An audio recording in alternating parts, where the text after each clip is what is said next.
You're a Christian. You and I have that in common. Indeed. And Andrew is not of that faith at this moment, although he reacted really well when I spoke to him about Christ. And I said, there's a definite separation there.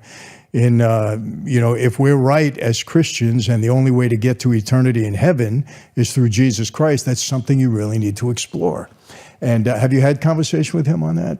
Yeah, it's a conversation that I have very often. It's actually not something that I ever publicize. So me and Andrew will not sit on podcasts and have our disagreements about religion, but there certainly is a disagreement there.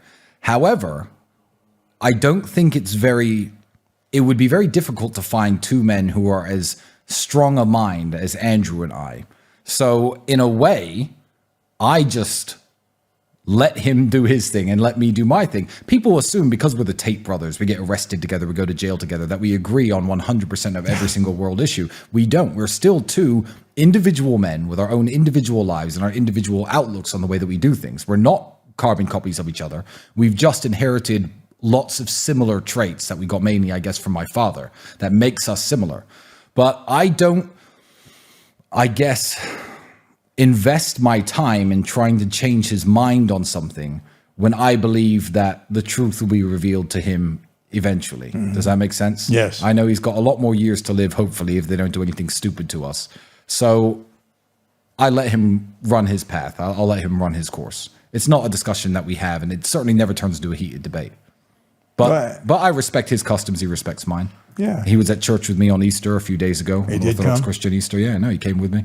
It was beautiful. During Ramadan, I'll fast throughout the day and eat only in the evening, just out of respect for him, because I don't want to be in his face eating a sandwich. But that's just basic common courtesy and brotherly love. Yeah. I think that's a good approach. You know, as Christians, we're not supposed to impose our faith on anybody or try to turn anybody into a Christian. It's just, it's just our obligation to share when the time is right. And, I kind of approach it that way. Yeah, and me too, because if I have to think who turned me into a Christian, I was raised in, I guess, a slightly more religious environment, but I moved to England. I was not interested in religion for most of my life. I don't want to call myself an atheist. I don't like that word. I think it's a dirty word, and I don't want to ever brand myself with it. But back then, I would have described myself as an atheist. I was a non-religious person until about 7 years ago. And when I think about the question, who convinced me to become a Christian? Nobody convinced me.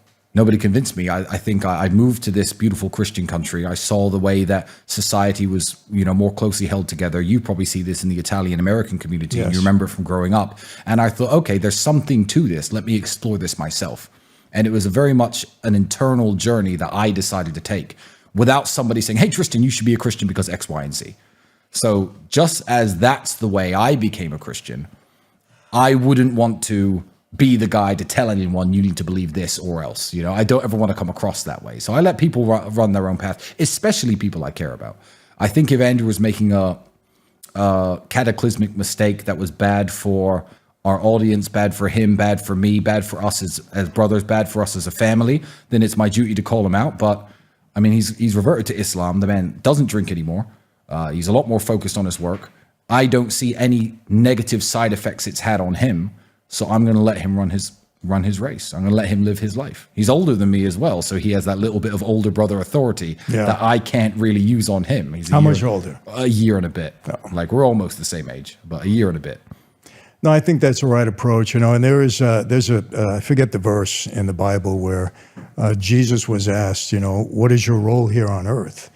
And his response was very telling. He said, not to lose one soul for my Father. So I believe that anybody that knew Jesus at one point in time, even if they've left, they'll come back. Because I think those are very powerful words. So, but I agree with you. It's you let people do their thing, but you speak the truth when it's appropriate. Yeah, absolutely. That's what we believe.